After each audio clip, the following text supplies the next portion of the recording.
துதிப்போர்க்கு வல்வினைப்போம். இப்போ மனம் மொழி மெய் அப்படின்னு சொல்லுவோம் இல்லையா? நம்ம 3 வகையாக நம்ம நம் வினைகளை செய்கிறோம். அப்போ துதிப்போருக்கு யாராவது ஒருத்தர் வாய் விட்டு இந்த கந்தசஷ்டி கவசத்தை படிக்கிறான்னு வைங்களேன், அவளுக்கு என்ன கிடைக்கும்? நமக்கு எப்போ பார்த்தாலும் ஏதாவது ஒன்று கிடைக்கணும் இல்லையா? ஏதாவது ஒரு துணி வாங்க போகிறோன்னா ஒரு புடவை வாங்கினா ஒரு புடவை இலவசமாக நமக்கு வேணும். ஏதாவது ஒன்று என்ன வேணும்? எது பண்ணாலும் நாம் பிரதிபலனை எதிர்பார்த்து கொண்டே நாம் அனைத்தையும் செய்து கொண்டே இருக்கின்றோம். அப்போ நமக்கு என்ன இந்த இடத்துல நான் துதிப்போருக்கு இந்த கந்தசஷ்டி கவசத்தை பாடினால் நமக்கு என்ன கிடைக்கும்? சாமி எனக்கு என்ன கிடைக்கும்?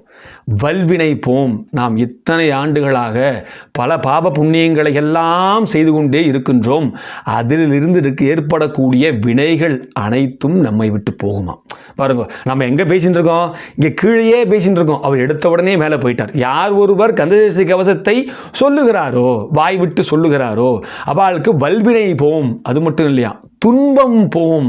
அதனால் ஏற்படக்கூடிய உயிரில் ஏற்படக்கூடிய துன்பமும் போயிடுமா? அப்போ வல்வினை போம், துன்பம் போம். இந்த துதிப்போர்னு சொல்கிறோம் இல்லையா, அதுதான் பக்தி. இப்போ ஒரு நாளைக்கு ஒரு தரம் சாயந்தரம் 6 மணிக்கு ஏதோ ஒரு தொலைக்காட்சியில் என்ன பண்ணுவா, இல்லை யூடியூப்லேயோ லைவ்லையோ என்ன பண்ணுவா, நமக்கு இதை ஒளிபரப்போம். நம்ம உட்காந்துன்னு ஏதோ ஒரு விளக்கு ஏற்றிண்டோ, இல்லைனா பூ கட்டிண்டோ, இல்லை பாத்திரம் தேய்ச்சிட்டோ நம்ம என்ன பண்ணுவோம், இந்த கந்தசஷ்டி கவசத்தை நம்மளுக்கு அறியாமல் சொல்லிகிட்டே இருப்போம், இல்லை வாயால் சொல்லிகிட்டே இருப்போம். நம்ம அப்படி பண்ணும்பொழுதே நமக்கு வினைகள்லாம் போயிடுமா? இது முதல் கட்டமாக சொல்கிறார். இரண்டாவது, நெஞ்சில் பதிப்போர்க்கு செல்வம் பலித்து கதித்தோங்கும். நெஞ்சில் பதிப்போர்க்கு, இப்போ நம்மள அறியாமல் சொல்லிகிட்டே இருப்போமா, ஏதோ வேலை பார்த்துட்டே வாயால் என்ன பண்ணுறோம், மெய்யால் சொல்கிறோம். அடுத்தது நெஞ்சில் பதிப்போருக்கு நம்மள அறியாமல் என்ன ஆகிடுவது, மனப்பாடம் ஆகிடும் நமக்கு. நம்ம இப்போ பாத்திரம் தேய்ச்சிட்டே டிவியில் ஓடணும்னு அவசியம் இல்லை.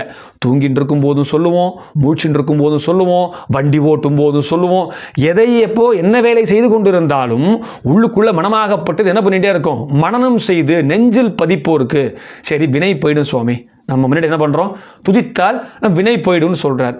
நெஞ்சில் பதித்தால் என்ன கிடைக்கும்? நமக்கு தான் என்ன கிடைக்கும்ன்ற எண்ணம் நம்மளை விடவே விடாது இல்லையா? நெஞ்சில் பதிப்போருக்கு என்ன கிடைக்குமா? செல்வம் பலித்து. என்ன சுவாமி, ஒன்றுமே செல்வமா, எல்லாம் வினை போயிடும். இந்த இடத்துல எதை செல்வம் என்று குறிக்கின்றார்னா, ஏதோ வீடு வாசல் அல்லது பெரிய காரு பங்களா அதல்ல. அல்லது அது வெளியில் புறத்திலே இருக்கக்கூடிய செல்வங்கள். அகத்திலே இருக்கக்கூடிய செல்வங்கள் என்னது? பொறுமை, நியாயம், உண்மை. இதெல்லாம் நம்ம அகத்திலே இருக்கக்கூடிய செல்வங்கள்னு சொல்கிறோம் இல்லையா? இதெல்லாம் கிடைக்கும்னு அவர் சொல்கிறாரா? செல்வம் பலித்துனா கிடையாது. அனைத்தும் கிடைக்க பெற்றால் மட்டும்தான், அனைத்து செல்வங்களும் கிடைக்க பெற்றால் மட்டும்தான் இந்த மனித செல்வமாகப்பட்டது உருவாகுகிறது.